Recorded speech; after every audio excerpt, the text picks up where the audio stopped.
Principles room. ধীরে ধীরে দরজা খুলল।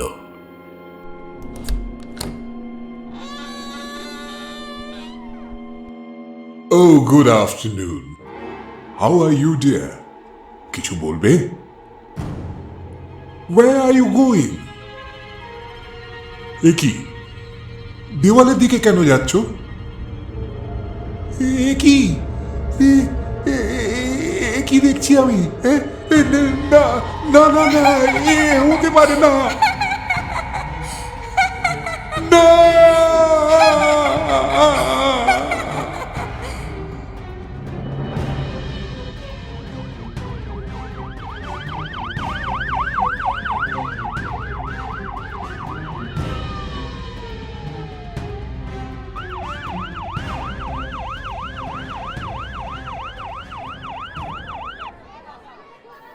দক্ষিণ কলকাতার একটি ঝাঁ চকচকে সর্বভারতীয় স্তরের স্কুলের বাইরে গার্জেনদের ভিড়। বাচ্চাদের এখনো ছাড়া হয়নি। জনসমুদ্রের কোলাহলের মধ্যে হুটার বাজাতে বাজাতে এসে নোঙর ফেলল কলকাতা পুলিশের দায়িত্বপ্রাপ্ত অফিসার ইন্সপেক্টর বটপ্যালের গাড়ি। গাড়ি থেকে নেমেই কোনো দিকে না তাকিয়ে ইন্সপেক্টর সোজা চললেন স্কুলের অফিস বিল্ডিংয়ের দিকে। দোতলায় উঠে ডান দিকের করিডোরে পা বাড়ালেন। শেষ রুমটি প্রিন্সিপালস রুম। প্রিন্সিপালস রুমের বাইরে দাঁড়িয়ে দুজন কনস্টেবল সহ সাব ইন্সপেক্টর মলয়, সঙ্গে অ্যাসিস্ট্যান্ট হেডমিস্ট্রেস এবং আরও দুই স্কুল শিক্ষিকা। শিক্ষিকাদের দিকে তাকিয়ে ইন্সপেক্টর বটপ্যাল প্রশ্ন করলেন, বাচ্চাদের এখনো ছাড়েননি কেন? অ্যাসিস্ট্যান্ট হেডমিস্ট্রেস আমতা আমতা করে বলে উঠলেন, স্যার, আপনার অনুমতি ছাড়া। Are you out of your mind? বাচ্চাদের ছাড়ার জন্য আমার অনুমতি লাগবে? বাইরে গার্জেনদের ভিড়টা কি দেখতে পাচ্ছেন না? নাকি ওটাও আপনাদের সোকল্ড সিস্টেমের একটা অংশ?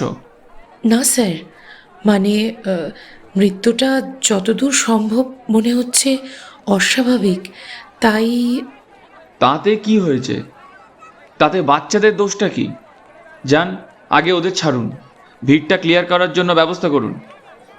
তবে হ্যাঁ, স্কুলের কোনো কর্মচারী যেন আমাকে না বলে যাবেন না। শিক্ষিকারা চলে গেলেন। ছুটির ঘন্টা বাজল। বাচ্চারা হই হই করতে করতে বাইরে বেরোতে লাগলো।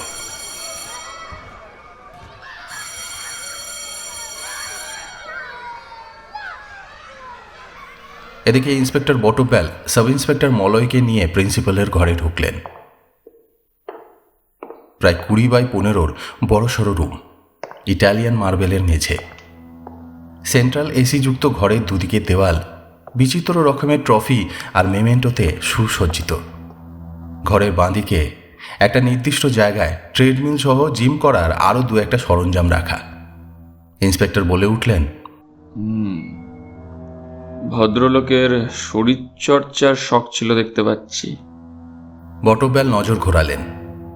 সামনেই শিশম কাঠের সুন্দর কারুকার্য করা চওড়া টেবিল চেয়ার, তবে টেবিলের উপরের জিনিসপত্র ছড়িয়ে ছিটিয়ে পড়ে রয়েছে। ডেস্কটপটা মুখ থুবড়ে পড়ে আছে। পেছনের দেওয়ালে মুখ্যমন্ত্রীর হাতে পুরস্কারপ্রাপ্ত প্রিন্সিপালের বড় একটা বাঁধানো ছবি চকচক করছে।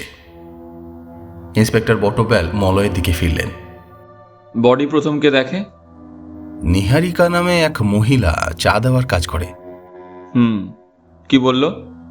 রোজকার মতো ঘরে ঢুকে চা দেওয়ার সময় দেখে চেয়ারে প্রিন্সিপাল নিস্তেজ হয়ে পড়ে রয়েছেন, চোখ খোলা, দৃষ্টি সিলিংয়ের দিকে। ব্যাপার সন্দেহজনক মনে হয় ছুটে গিয়ে ও হেডমিস্ট্রেসকে ডেকে আনে। তারপর? হেডমিস্ট্রেস বেগতিক দেখে আমাদের জানায়। তারপরেই আপনাকে ফোন করি। আপনার অনুমতি নিয়েই ডাক্তার দেখার পর লাশ ময়নাতদন্তের জন্য পাঠায়। বয়স? এই 53-54। ডাক্তার কি বলছে? সম্ভবত হার্ট অ্যাটাক। স্বাভাবিক? ফ্র্যাঙ্কলি স্পিকিং, আমার মনে হচ্ছে না স্যার। ছবিগুলো দেখি। প্রিন্সিপালের ছবিগুলো দেখে ইন্সপেক্টর বটপ্যাল শিউরে উঠলেন। মৃতদেহের মাথা চেয়ারের পেছনে হেলে আছে, ভয়ার্ত চোখে তাকিয়ে রয়েছে উপরের দিকে। মরার আগে যেন নরক দর্শন হয়েছে ওর। চোখ দুটো ঠিকরে যেন বেরিয়ে আসতে চাইছে বাইরে। ছবিগুলো ফেরত দিয়ে ইন্সপেক্টর বললেন, ঘরে সিসি কভারেজ আছে? না স্যার। হোয়াট? এত বড় স্কুলে প্রিন্সিপাল রুমে সার্ভিলেন্স নেই? আমিও আশ্চর্য হয়েছি স্যার, তবে করিডোরে আছে। ফুটেজ চেক করেছো? হ্যাঁ স্যার। নিহারিকা কতক্ষণ ছিল রুমে? 10-12 সেকেন্ড। ওর আগে কে ঢুকেছে? ঘন্টাখানেক আগে একটা স্টুডেন্ট, 10-11 বছরের ছেলে। আচ্ছা, কতক্ষণ ছিল? মিনিট খানেক। ওকে। ইন্সপেক্টর এরপর কিছু একটা ভেবে তারপর বললেন, ফরেন্সিক ডাকো, ঘরটাকে ছেঁকে নিতে হবে। আর হ্যাঁ, সকলের জবানবন্দি নাও। অস্বাভাবিক কিছু মনে হলে আমাকে জানিও। আমি হসপিটাল যাচ্ছি। পরের দিন সন্ধ্যে 6:30। দীর্ঘ নাইট ডিউটির পরে সকালে কোয়ার্টারে ফিরে ফ্রেশ হয়ে ঘুমিয়ে পড়েছিলেন ইন্সপেক্টর বটব্যাল। মলয়ের ফোনে ঘুম ভাঙল।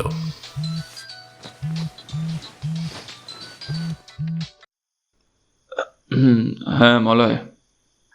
স্যার, কয়েকটা স্ট্রেঞ্জ ঘটনা ঘটেছে। বলো।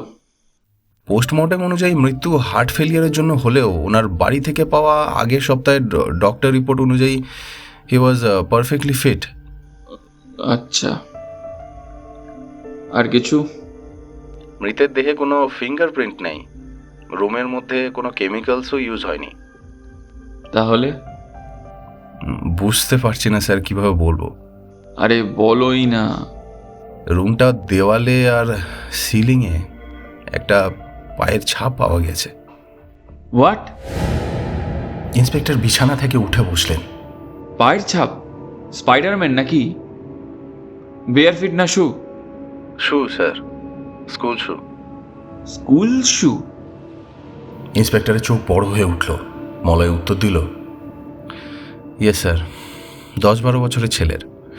And the most freaking thing is, শেষ যে বাচ্চাটি ঘরে ঢুকেছিল তার সঙ্গে এই ছাপ হুবহু মিলে গেছে। কি বলছো Malay? Are you sure? Yes sir, forensic অফিসারদের তো সেটাই বক্তব্য। টাইমিং? ছেলেটি যে সময় ঘরে ঢুকেছিল তার সঙ্গে পারফেক্টলি ম্যাচ করছে। সব কিছু শুনে বটবেলের শিরায় যেন রহস্য আর উত্তেজনার একটা তীব্র ঝাঁজ ছুটে গেল। তিনি আবার বললেন, ছেলেটার বাড়িটা কোথায়? বালিগঞ্জ, সোহম সরকার। ঠিকানা সেন্ড করো, আমি বেরোচ্ছি, তুমিও এসো।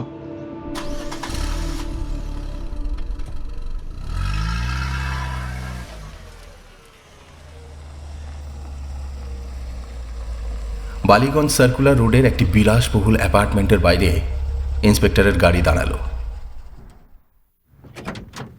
দারোয়ানকে বিদায় জানিয়ে ইন্সপেক্টর সোহমদের ফ্ল্যাটের কলিং বেল টিপলেন। কিছুক্ষণ পরে ঘরোয়া পোশাকে বিনিদ্র চোখের এক ভদ্রমহিলা এসে দরজা খুললেন। কাকে চাই? আপনি কি সোম সরকারের মা? প্রশ্নটা করা মাত্রই ভদ্রমহিলার মুখের ভাব পরিবর্তিত হলো। তীব্র বিরক্তির সঙ্গে বলে উঠলেন, উফ, আপনাদের আর কতবার বলবো আমার ছেলে খুন করেনি? ওরা বাচ্চা, ওরা পড়তে যায়, খুন করতে যায় না। Mrs Sarkar, my child is not a criminal. আর সব থেকে বড় কথা, যে ভালো করে লিখতে পড়তে কথা পর্যন্ত বলতে জানে না, সে কিনা খুন করবে? After all he is an autistic child, god damn it. কথাগুলো শোনার পর ইন্সপেক্টর আরও একবার আশ্চর্য হলেন। নিজেকে কোনো ক্রমে সামলে আইডি কার্ডটা বের করে দেখালেন। কার্ডে ইন্সপেক্টর লেখাটা দেখার পর ভদ্রমহিলার অভিব্যক্তির কিছুটা পরিবর্তন হলো। ইন্সপেক্টর বললেন, ভেতরে আসতে পারি? আসুন। দুজনে লিভিং রুমে সোফায় বসলেন। ইন্সপেক্টর বললেন, আপনাদের ছেলে অটিস্টিক, এখন কেমন আছে? আগের তুলনায় ভালো, ট্রিটমেন্ট চলছে ওর। বাড়িতে কোনো অস্বাভাবিক আচরণ? না। পড়াশুনো? পড়াশোনায় ও আগাগোড়াই ভালো, অ্যাটলিস্ট ওর মতো অন্যান্যদের থেকে। তবে লিখতে অসুবিধা হয়। এক্সামে কিভাবে ম্যানেজ করেন? ও টাইপ করতে ভালোবাসে, ওর জন্য স্পেশাল ইনস্ট্রাকশন দেওয়া আছে ওর স্কুলে। আচ্ছা। বাড়ির চারিদিকে চোখ ঘুরিয়ে ইন্সপেক্টর বললেন, ইদানিং বা কয়েকদিনের মধ্যে ওর কোনো আচরণ যেটা আপনার চোখে আলাদা মনে হয়েছে? আপনারা বারবার কেন আমার ছেলেকে দোষী সাব্যস্ত করতে চাইছেন বলুন তো? আমি তো বললাম হি ইজ ওকে। মিসেস সরকার, আপনি ভুল বুঝছেন। দোষী সাব্যস্ত করতে নয়, সোহমকে বাঁচানোর জন্য এসব জিজ্ঞাসা করছি। ট্রাস্ট মি, ইনভেস্টিগেশনে হেল্প করলে সেটা সোহমের জন্যও ভালো হবে। ইন্সপেক্টরের আশ্বাসবাণীতে কিছুটা শান্ত হলেন সোহমের মা। এরপর কিছুক্ষণ ভেবে বললেন, মাসখানেক হলো ওর টাইপিং স্পিডটা একটু ইমপ্রুভ করেছে। মনে হয় নর্মাল বাচ্চাদের থেকেও সেটা বেশি। প্রোনাউন্সিয়েশনটাও ভালো হয়েছে। That's all. সে এখন কোথায়? আসুন। মিসেস সরকারের সঙ্গে সোহমের ঘরে প্রবেশ করলেন ইন্সপেক্টর বটবেল। নিজের ঘরে বিছানায় শুয়ে ছোট একটা হ্যান্ড ভিডিও গেম নিয়ে এক মনে খেলে যাচ্ছে সোহম। কিছু না মনে করলে জাস্ট 5 মিনিট একলা ছাড়তে পারবেন ওকে? Just 5 minutes. বটবেলের অনুরোধে সোহমের মা কিছুটা বিরক্তভাবেই ওর দিকে তাকিয়ে সম্মতি জানালেন। বাবাই? মা ডাকতেই বাধ্য ছেলের মতো উঠে বিছানায় পা ঝুলিয়ে বসল সে। পরনে কালো টি শার্ট আর নীল বারমুডা। বাবাই, এই পুলিশ আঙ্কেল কিছুক্ষণ তোমার সঙ্গে কথা বলবেন। তুমি উত্তর দিও কেমন? বিরক্ত লাগলে তুমি আমার কাছে চলে আসবে। বলেই বটবেলের দিকে বিরক্তভাবে তাকিয়ে চলে গেলেন। বটবেল একটা চেয়ার টেনে নিয়ে সোহমের সামনে গিয়ে বসলেন। শান্ত, পরিষ্কার চেহারা, ঘোলাটে চোখ দুটো চশমার ফ্রেমে বন্দি। এখনো এক মনে গেম খেলে যাচ্ছে সে। ইন্সপেক্টর জিজ্ঞাসা করলেন, ওটা কি খেলছো? কোনো উত্তর এলো না। ইন্সপেক্টর আবার জিজ্ঞাসা করলেন, ওটা তোমার ফেভারিট গেম? সোহম নাবাচকভাবে মাথা নাড়ল। তাহলে? কোনো উত্তর নেই। এক মনে গেম খেলে যাচ্ছে সে। ওর চশমায় ভিডিও গেমের দৃশ্য প্রতিফলিত হচ্ছে। ইন্সপেক্টর আবার বললেন, টাইপ করতে ভালো লাগে? বটবেলের শিরায় একটা ঠান্ডা স্রোত বয়ে গেল। এরকম ঠান্ডা কণ্ঠস্বর সে আগে কখনো শোনেনি। সোহম তার গেমটা পাশে রেখে নেমে সোজা টাইপরাইটারের কাছে গিয়ে বসল। ইন্সপেক্টরের দিকে তাকিয়ে একবার মৃদু হেসে টাইপ করতে শুরু করলো। বাড়ির কোথাও থেকে একটা ধূপের গন্ধ ভেসে আসছে। টাইপরাইটারের খটাখটের সঙ্গে গন্ধটা মিলেমিশে কিরকম একটা নেশাতুর পরিবেশ তৈরি করছে। বটবেলের মনে হলো নিশ্চয়ই কোনো ভুল হচ্ছে। এমন শান্ত বাচ্চা কোনোভাবেই প্রিন্সিপালের মৃত্যুর জন্য দায়ী হতে পারে না।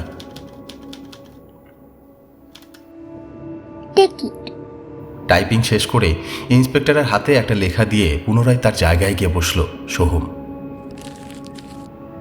ইন্সপেক্টর লেখাটা পড়তে শুরু করলেন। পরিষ্কার বোধগম্য ইংরাজিতে লেখা। তার বাংলা রূপটি হলো, একটা গল্প বলি। একটা মেয়ে ছিল, তার নাম ছিল অ্যালিস।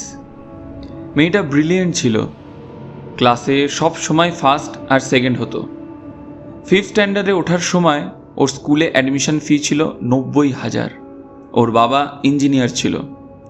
মায়ের ইচ্ছায় ওই নামকরা স্কুলে ভর্তি করেছিল, কিন্তু বাবার কাজ চলে যাওয়ায় বছরখানেক ওদের অবস্থা ভালো যাচ্ছিল না। কিন্তু মায়ের ইচ্ছা ওই স্কুলেই রাখতে হবে। মেয়েটার বাবা মা নিজে থেকে বিয়ে করেছিল। মেয়েটার মা বড়লোকের মেয়ে হলেও সাহায্যের জন্য কেউ ছিল না।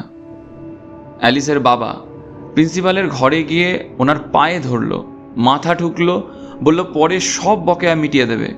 কিন্তু প্রিন্সিপাল মানল না। ঘাড় ধাক্কা দিয়ে বাবা মেয়েকে স্কুল থেকে বার করে দিল। অ্যালিসের মা ওর বাবাকে ছেড়ে মেয়েকে নিয়ে বাপের বাড়ি চলে গেল। ওখানে একটা নামকরা স্কুলে ভর্তি করল। একদিন অ্যালিসের বাবার মৃত্যু সংবাদ এলো। বাবার মৃত্যুর খবর পেয়ে অ্যালিস অনেকটা বদলে গেল। ওর কিছু ভালো লাগতো না। অ্যালিসের বাবা ওর সুপার হিরো ছিল। বাবা ছাড়া ওর কিছুতে মন বসতো না। একদিন রাস্তার ওপারে হঠাৎ অ্যালিস ওর বাবাকে দেখতে পেল। ওর বাবা অ্যালিসকে হাত নেড়ে কাছে ডাকছিল। অ্যালিস ছুটে গেল। তখনই একটা বাস এসে ওকে জোরে ধাক্কা মারল। অ্যালিস ছিটকে গিয়ে পড়ল। কিছুক্ষণ পর সেও ওখানেই মারা গেল। লেখাটা পড়তে পড়তে বটব্যাল সোহমের দিকে তাকালেন। এবার সোহমও চোখ তুলে ইন্সপেক্টরের দিকে তাকিয়ে একটা মিষ্টি হাসি দিল। ইন্সপেক্টর আবার পড়তে লাগলেন। অ্যালিসের মা পাগল হয়ে মেন্টাল অ্যাসাইলামে চলে গেল। সব কিছুর জন্য দায়ী ওই ডাকাত প্রিন্সিপালটা, যে বড় লোকের বাচ্চা ছাড়া কাউকে ভর্তি নিত না। ওই স্কুলে ওর 70% শেয়ার ছিল। ইন্টারভিউয়ের নামে বাবা মায়ের কতটা টাকা আছে সেটাই দেখত। অ্যালিসের কষ্টটা মিটল না। এরপরে অনেক কটা ডট ডট। এরপর একেবারে শেষ লাইনে লেখা, you want to know Alice, she is in front of you. হঠাৎ লোডশেডিং, নিকষ অন্ধকার। ইন্সপেক্টরের হাতটা কাঁপছে, কাগজটা মেঝেতে পড়ে গেল। বটবেল ফোনের ফ্ল্যাশ লাইট জ্বাললেন। সোহম, সোহম বিছানায় নেই, ভিডিও গেমটা পড়ে আছে। ইন্সপেক্টর ফ্ল্যাশ লাইটটা চারিদিকে ঘোরালেন। ছেলেটা নেই। হঠাৎ কোথায় চলে গেল? হঠাৎ কেমন যেন অস্বস্তি হলো বটবেলের। মুহূর্তের মধ্যে আলোটা সিলিংয়ের দিকে ফেললেন। একটা ভয়ঙ্কর দৃশ্য। বটবেলের গায়ের সমস্ত রোম কাঁটা হয়ে গেল। সিলিংয়ে পা দিয়ে মাথা উল্টো করে বাদুড়ের মতো ঝুলে রয়েছে সোহমের শরীরটা। Hello, Inspector. I am Alice Majumdar.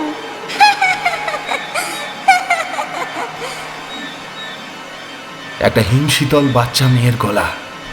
ইন্সপেক্টরের বুকের বাঁদিকে তীব্র ব্যথা হচ্ছে। এটা কি দেখছেন উনি? এখনই কিছু করতে হবে, না হলে সব শেষ। ইন্সপেক্টর দ্রুত গতিতে চেয়ার ছেড়ে উঠলেন। তীব্র গতিতে ঘর থেকে বেরিয়ে এক ছোটে ফ্ল্যাটটা থেকে বেরোলেন।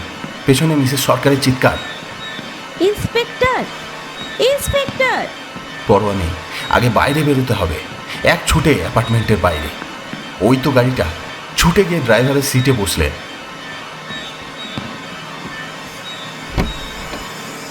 বন্ধ দমটা যেন এবার খুলল। প্রচণ্ড গতিতে প্রশ্বাস চলছে ওর। হঠাৎ কাঁধে একটা ঠান্ডা স্পর্শ। Sir, are you all right? ও মলয়, কি হয়েছে স্যার? ইন্সপেক্টর কিছু না বলে গাড়িটা স্টার্ট দিলেন। মলয় বলল, স্যার, কিছুদিন আগের একটা ইনসিডেন্টের খবর উঠে এসেছে ইনভেস্টিগেশনে। সোহমের ক্লাসেরই অ্যালিস মজুমদার নামে এক স্টুডেন্ট মাসখানেক আগে একটা রোড অ্যাক্সিডেন্টে মারা যায়। মেয়েটা সোহমের ভালো বন্ধু ছিল। ওর মামার বাড়ির লোক প্রিন্সিপালের বিরুদ্ধে দুর্নীতির অভিযোগ এনে একটা ডায়েরিও করে যান। বটবেল কাঁপা স্বরে বলে উঠলেন, কেসটা বন্ধ করতে হবে। Natural death.